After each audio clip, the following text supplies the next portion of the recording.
એ તું મને ઓળખે છે? અરે મારું નામ છે ઇન્સ્પેક્ટર પત્ની.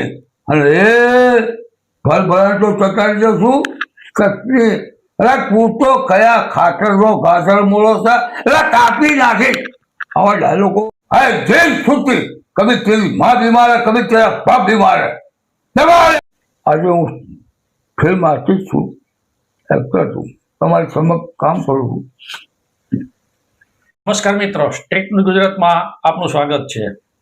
આજે સ્ટેટ ન્યૂઝની ટીમ ગાંધીનગર મુકામે ચંદ્ર સ્ટુડિયો સત્યનારાયણ શર્મા કે મૂળ રાજસ્થાનના છે અને એમની જે ફિલ્મ લેવલે, રંગભૂમિ લેવલે એમની જે કારકિર્દીની શરૂઆત કરી છે, તો આપણે આજે એમની બહુ રસપ્રદ સ્ટોરી છે અને જાણવાની ખૂબ મજા આવશે.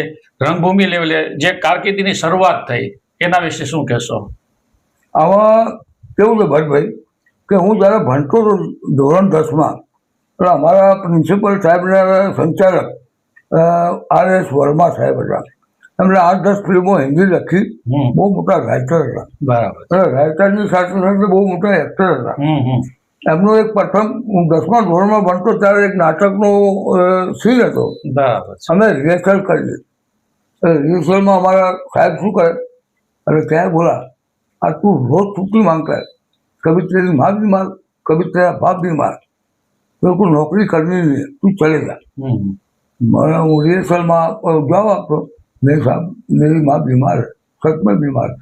મને તડકા એમને સ્ટેજ ઉપર જ્યારે સીન ચાલુ થયો, નાટક ચાલુ થયું, અને બોલા क्या है, अरे जेल छुट्टी, कभी तेरी माँ बीमार है, कभी तेरा बाप बीमार है, दबा यहाँ से. તો મને સારું એમ થયું મારી ભૂલ થઈ. એટલે આ તો કહું ને, એટલે સારું મને એમ થયું કે ખરેખર કલા બહુ મોટી વસ્તુ છે.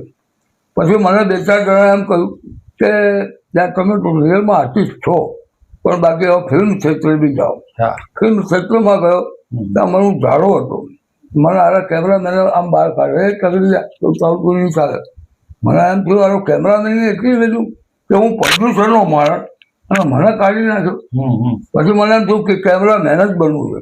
બરાબર. અને મેં ચીજ પકડી અને નક્કી કર્યું કે હું કેમેરામેન બની. પછી મેં કેમેરામેન બી બન્યો. બરાબર. કેમેરામેન બન્યા પછી પડદા ઉપર જોયું, હવે કેમેરામેન S.N. શર્મા, હારું આમ જતું રહે. તો કઈ મહેનત કરવી, આખો મહિનો 2-2 મહિના સારું આવે S.N. શર્મા, જતું રહે. પડદા ઉપર દેખાય એ આર્ટિસ્ટ. પછી મને આર્ટિસ્ટનો શોખ લાગ્યો અને હું આર્ટિસ્ટ બની ગયો. બરાબર.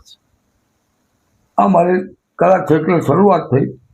બહુ મહેનત કરી છે સાહેબ ભટ્ટભાઈ. અને દરેક પાત્રોમાં હું આજ સુધી નિવડે છું. બધા લોકો મને બહુ વખાણે છે, મારું કામ જોયું છે, અને તમે બી પણ મને જોયું હશે. ઘણા ફિલ્મો, આલ્બમ મેં કરે છે. તો રંગભૂમિમાં કેટલા નાટકોમાં કામ કર્યું હશે અને કયા નાટકો તમારા પ્રસિદ્ધ થયા અને અવારનવાર લોકોને પ્રોત્સાહન મળ્યું હોય એવું આ કેવું નાટક? આમાં ભટ્ટભાઈ કેવું છે કે અમારા રાષ્ટ્રના એક પંડિત પરમહંસ ગણેશ નારાયણજી એક ટ્રસ્ટ ચાલે છે. હા. એમાં હું એનો સભ્ય હતો. બરાબર. દર વર્ષે એની પુણ્યતિથિ અમે ઉજવીએ. હા. અને નાટક કરીએ એની પુણ્યતિથિએ. હા. તો નાટક હું લખતો. મારા ગુરુની મને આશીર્વાદ હતા. નાટક લખતો, નાટક કરતા. મેં 8-10 નાટકો કર્યા. નૌકા સે તોબા તોબા, દીવાર, અભિમન્યુ, આવા નાટકો કર્યા. પછી મને ભગવાનથી મેં પ્રાર્થના કરી કે નાટક કરતા મને તું સ્ટેજ ઉપર લઈ જા, મોટા મોટા પડદા ઉપર લઈ જા. બરાબર છે. એટલે લોકો લાખો જોવે. નાટકના દિવસે શું છે કે 200 માણસો 300 માણસો સ્ટેજ ઉપર બેઠા એ જ જોવે. બરાબર છે. પણ મને પછી એમ કહ્યું કે મોટા પડદા ઉપર હોય તો દુનિયા જોવે. હા. અને ભગવાને મારું સાંભળ્યું. આજે હું ફિલ્મ આર્ટિસ્ટ છું, એક્ટર છું, તમારી સમક્ષ કામ કરું છું. બીજું, તમે જે રંગભૂમિના કલાકારો સાથે કામ કર્યા, એમાં રંગભૂમિના કલાકારો કયા કલાકારો સાથે તમે કામ કર્યું છે અને કયા કલાકારો સાથે તમને કામ કરવાની મજા આવી છે? લોકોમાં તો બહુ મારા મિત્રો હતા જે આજે મારી ઉંમરના થઈ ગયા પણ એ ગુજરી ગયા. રમેશચંદ્ર હતો, પછી એક ભીમાની સાહેબ હતા, એ ગુજરી ગયા. એમનો છોકરો સન હતો એ બી ગુજરી ગયો, ઘણા લોકો ગુજરી ગયા, પણ મને ભગવાનની મહેરબાની છે કે આજે મને 75 અને આજે બી હું ચાલું છું અને દોડું છું. એ ભગવાનની મહેરબાની છે, રોલ કરું છું. તમે જે ભીમાણી સાહેબની વાત કરી તો એ હરેશ ભીમાણી જે આપણે રામાયણમાં એમના ડાયલોગ આવતા, હા હા આમાં મહાભારતમાં આવતા, હા. એ જ હરેશ ભીમાણી. એમનું કામ સારું છે. બીજું કે તમે જે આ ઉંમરે આટલો ઉત્સાહ અને જોશો જળવાઈ રહ્યો છે એનું કારણ શું? કારણ તો શું છે કે મને ભગવાનની એક શક્તિ છે અને મને જાઓ, ખૂબ એન્જોય કરો, મજા કરો, તમને મન ફાવે એમ કરો. મને બહુ ખુશી છે આ વાતની અને હું આજે ગમે ત્યાં દોડું છું એ પ્રતાપે દોડું છું. મને કોઈ ટેન્શન નહીં. બસ છોકરા એમ કે ખાઓ પીઓ, મોજ કરો, મજા કરો, તમને જે મન ફાવે કામ કરો. એટલે હું આજે બી ક્યાંય બી જઉં, મને છોકરા પૂરતા નહીં. ટૂંકમાં આજે હજુ આજની તારીખમાં પણ તમારો આ રસનો વિષય છે અને જાળવી રાખ્યો છે. એમાં તો હવે એક્ટિંગનો જે કીડો કહેવાય, હવે ગમે તેવો રોલ આવ્યો હોય એ રોલ કરવો પડે. હા સૌથી પહેલાં તો એ રોલમાં મારે ઘૂસવું પડે હા કે રોલ કઈ ટાઈપનો છે. હવે રોલ સમજો કે કોમેડી છે તો કોમેડીમાં બોલવું પડે, હા ટ્રેજેડી હોય તો ટ્રેજેડીમાં, સસ્પેન્સ હોય તો સસ્પેન્સ ટાઈપનું કરવું પડે, અને કોઈ રોવા ધોવાવાળું હોય તો રોવું પડે, હા આમાં અંદર ઘૂસી જવું પડે. એટલે દરેક પ્રકારના રોલમાં ઘૂસવું પડે છે. આપણને જે પાત્ર સોંપ્યું હોય એ પાત્ર એ પાત્રમાં જવું પડે ભજવવું પડે. તો એ પાત્ર તમને સાચી વાત છે. પરફેક્ટ પોઝિશન ઉપર લઈ જાય છે. બાકી આમ કોઈ માણસ આગળ પ્રગતિ કરે અને ગમે તેવું કામ કરીને આવી જાય એનો કોઈ મતલબ નહીં. પાત્રોમાં પહેલાં ઘૂસો, પાત્ર શું છે. અને ઇન્સ્પેક્ટરના મળ્યા, જેમાં ઘણા મારા ડાયલોગો હિટ થયા. એ જ ડાયલોગો પાછા એ ઉલ્ટા ચશ્મામાં બી એ પાત્રના મારા જ ડાયલોગો ચોરી કરીને બોલ્યા. એક ઇન્સ્પેક્ટરનો રોલ હોય, હવે ઇન્સ્પેક્ટર પેલો હીરોનો વાળ પકડીને કે, હે તું મને ઓળખે છે? અરે મારું નામ છે ઇન્સ્પેક્ટર પત્ની. અને એ ઘર ભરાણ તો ચકાડી દઉં છું પત્ની. અરે તું તો કયા ખાતરનો ઘાસર મૂળો છે, એટલે કાપી નાખી. આવા ડાયલોગો બધા ટૂંકમાં પાત્રો ઇન્સ્પેક્ટર હિસાબે ઇન્સ્પેક્ટરમાં ઘૂસવું પડે. ઘણા પાત્રોમાં મને બહુ મજા આવી, અને પાત્રો તો ગમે તેવો હોય એમાં ઘૂસવું પડે. એમાં મજા જો લેવી હોય તો પાત્રોને પહેલા સમજો, સીન શું માગે છે અને પ્રોડ્યુસરને શું જોઈએ, ડિરેક્ટરને શું જોઈએ એ સમજો. એને 4 વખત પૂછો કે બરોબર, ઓકે તો યાર, તો જ કામ કરવાની મજા આવે છે. તમે કોઈ કોમેડી નાટક કોઈ ભજવા હોય પિક્ચરમાં?